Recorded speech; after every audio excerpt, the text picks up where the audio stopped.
He did the right thing and wound up behind bars. Good evening and welcome to Dateline. I'm Stone Phillips. And I'm Ann Curry. He was a young American who went to Iraq hoping to make a difference.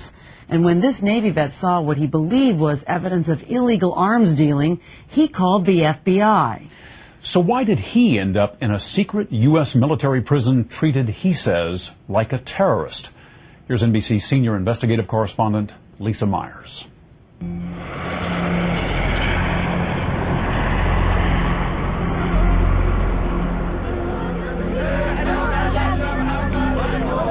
To go over there and to kind of play a part in the founding of a new democracy was overwhelming. I couldn't say no. For Donald Vance, a 29-year-old veteran, that desire to play a small part in a big event would lead to the scariest experience of his life. While in Iraq, he was not a victim of a roadside bomb, nor taken prisoner by insurgents. Instead, he says he was held captive by the U.S. government, a detainee in a secret military prison. It's probably the worst thing I've ever lived through. They treated me like a terrorist. Even though you're an American citizen? Yes. It all started in the summer of 2005, when Vance went to Baghdad. Born and bred in Chicago, Vance had joined the Navy after high school and later worked in security. 2 years ago, he took a job with an Iraqi company, Shield Group Security, or SGS, which provides protection for businesses and organizations. Vance supervised security and logistics operations. Before long, he says he started noticing troubling things at the company, explosives and huge stockpiles of ammunition and weapons, including anti-aircraft guns. He worried they were going to militias involved in sectarian violence. More ammunition than we could ever need. We employed somewhere between 600 and 800 Iraqis. We had thousands of rifles. Vance became so alarmed by what he saw that when he returned to Chicago in October 2005 for his father's funeral, he called the FBI office there and volunteered his services. You became an informant, a snitch.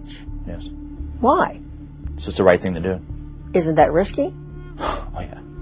Once back in Baghdad, Vance says he began almost daily secret contact with the FBI in Chicago, often through email, and with officials at the U.S. Embassy, alleging illegal gun running and corruption by the Iraqis who owned and ran the company. I really couldn't tell how many days I thought about what if I get caught.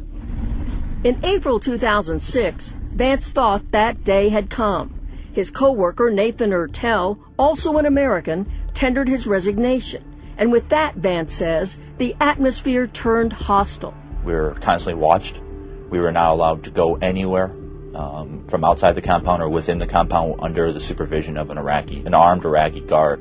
Vance says an Iraqi SGS manager then took their identification cards, which allowed them access to American facilities, such as the Green Zone. They felt trapped. We began making phone calls. I called the FBI, the experts at the embassy, let it be known that you're about to be kidnapped. We barricaded ourselves with as many guns as we can get our hands on. We just did an old-fashioned Alamo. The U.S. military did come to rescue them. Vance says he then led soldiers to the secret cache of rifles, ammunition, explosives, even landmines. They found a massive cache of arms and explosives. The two men say they and other employees who were Westerners were taken to the U.S. Embassy and debriefed. Their ordeal was just beginning. There's soldiers with shackles in their hands and goggles and zip ties, and we just knew something was terribly going wrong.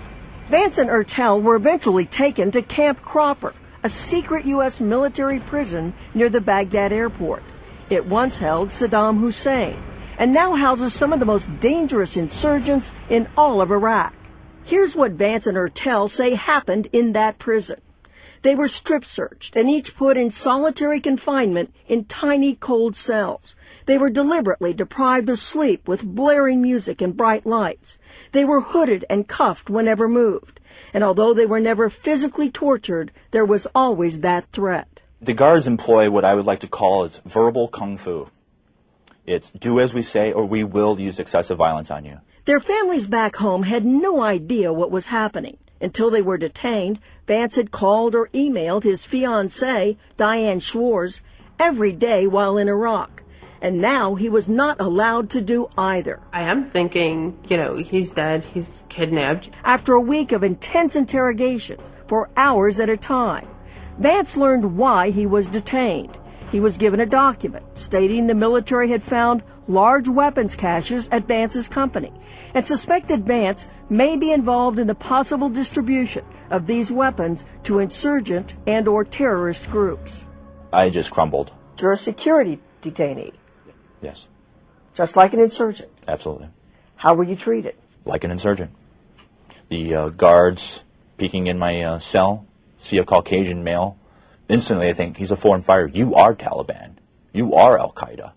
Vance says the charges against him were false and mirror exactly the allegations he had been making against his own company to the FBI. I'm basically saying to them, what are you talking about? I've been telling you for 7 months that this stuff's going on. You're detaining me, but not the actual people that are doing it. A military panel which reviews charges against detainees eventually questioned Vance and Ertel. Both men were given a document that said, "You do not have the right to legal counsel." The men say they could not see all the evidence against them and did not have the legal protections typically afforded Americans. But the men were eventually allowed very infrequent phone calls, which were very frustrating for Vance and his fiancée. He's crying, he's not getting any answers, and I'm not able to help him, and he's not able to help himself. The military cleared Ertel and released him after more than a month in prison. But Vance stayed locked up.